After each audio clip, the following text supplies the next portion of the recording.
Assalamualaikum warahmatullahi wabarakatuh. Hai teman-teman semuanya. Kembali lagi nih bersama kita berdua. Saya Guri. Saya Vina di acara Q&A seputar hukum.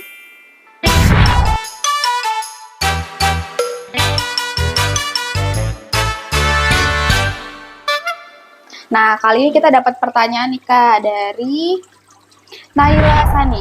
Akhir-akhir ini di sosial media saya banyak melihat orang yang kecanduan judi online sampai memiliki hutang di mana-mana dan bahkan sampai menjual seluruh hartanya. Nah, terhadap hal ini ada yang saya mau tanyakan nih Kak. Apakah orang yang kecanduan judi online itu dapat diajukan pengampuan? Terus apabila pengampuan telah terjadi, bagaimana akibat hukum pada hutang-hutang orang tersebut? Terima kasih. Memang judi online ini marak banget ya teman-teman semua. Terjadi di masyarakat kita, dari yang muda, yang tua, semua ikut andil main judi online.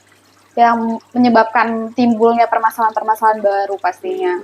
Nah, terus KDRT juga bisa ya terjadi ya. Ya, ekonomi lah ya paling ini ya. masalah ekonomi. Ya kalau kita berbicara tentang pengampuan tadi ya. Pengampuan ya kalau kita lihat dalam ketentuan pasal 433 Kitab Undang-Undang Hukum Perdata. Jadi setiap orang dewasa yang selalu dalam keadaan lungu, sakit otak ataupun mata gelap itu adalah bagian dari penyandang disabilitas mental atau disabilitas intelektual, dapat ditaruh di bawah pengampuan. Walaupun kadang-kadang ia cakap mempergunakan pikirannya. Seorang dewasa juga boleh ditaruh di bawah pengampuan karena keborosannya. Nah, terus kita ke pembahasan tentang judi dulu ya. Judi, menurut Kamus Besar Bahasa Indonesia, judi adalah permainan dengan memakai uang atau barang berharga sebagai taruhan. Nah, kalau misalnya judi online itu dilakukannya secara daring melalui web atau aplikasi konten judi online. Nah, judi secara umum itu sebenarnya udah dilarang ya, dan apalagi secara khusus ya, berdasarkan pasal 27 ayat 2, junto pasal 45 ayat 3, Undang-Undang Nomor 1 tahun 2024. Nah, walaupun judi online ini udah dilarang nih sama pemerintah, tapi masyarakat kita itu tetap aja melakukan praktik judi online. Dan bahkan bukan hanya anak muda, yang tua juga ikut serta dalam praktik tersebut. Ya, begitulah. Dan kalau sebenarnya kita hubungkan nih sama penjelasan tadi dari pertanyaan Kak Naila Sani tadi, jadi orang yang kecanduan judi online ini hingga menyebabkan hutangnya di mana-mana ini dapat dikategorikan sebagai keborosan atau mengobrolkan kekayaannya. Nah, oleh karena itu, orang yang kecanduan judi online ini dapat diajukan ditaruh di bawah pengampuan. Itu. Oke. Untuk mengajukan pengampuan itu sendiri, siapa yang berhak, Kak? Nah, untuk pengajuan tersebut yang berhak itu keluarga sedara dalam garis lurus. Dan mereka juga dalam garis samping sampai derajat keempat. Terus permohonan ini juga, permohonan pengampunan ini ya, harus diajukan kepada pengadilan negeri, tempat orang yang dimintakan pengampuannya. Berarti nanti pengadilan itu akan mengeluarkan putusan ya, Iya, Kak? betul.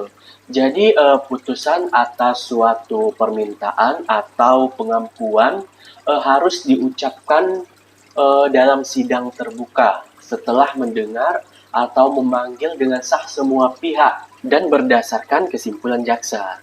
Nah, pengampuan ini juga berjalan terhitung sejak putusan atau penetapan tersebut diucapkan. Nah, selain itu juga perlu diketahui bahwa semua tindak perdata yang setelah itu dilakukan atau orang yang ditempatkan di bawah pengampuan adalah batal demi hukum. Gitu. Lalu bagaimana akibat hukum utang orang yang di bawah pengampuan itu, Kak?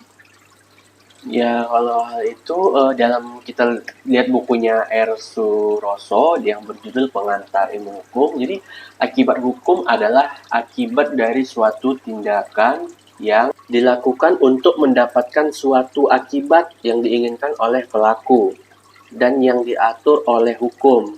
Dengan kata lain, akibat hukum adalah akibat dari suatu tindakan hukum. Nah, terhadap utang-utang orang yang kecanduan judi online apabila perjanjian utang piutang itu dilakukan setelah pengampuan mulai berjalan, maka perjanjian utang-utang tersebut adalah batal demi hukum. Tapi jika seseorang itu ditempatkan di bawah pengampun karena keborosan, maka tetap berhak membuat surat-surat wasiat. Nah, selanjutnya, apabila semua tindak perdata yang terjadi sebelum perintah pengampuan diucapkan, ya berdasarkan keadaan dungu, sakit otak, dan mata gelap, itu boleh dibatalkan.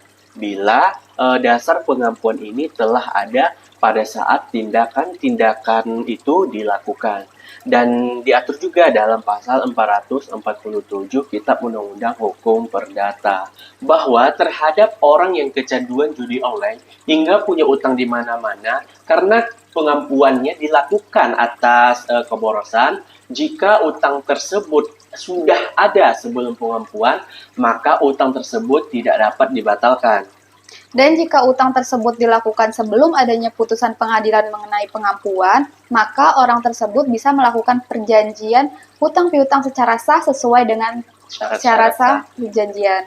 Nah, untuk Kak Naila Sani, semoga menerima jawaban dari kami dan terima kasih sebelumnya sudah memberi pertanyaan kepada kami. Dan buat teman-teman juga yang ingin bertanya seputar hukum, kalian bisa Tulis di kolom komentar. dan jangan juga lupa untuk komen, share, like, dan Subscribe. Dan jangan lupa juga aktifin lonceng Notifikasinya. agar kalian mengetahui video-video terbaru dari kita. Dan sekian dari kami dan sampai jumpa.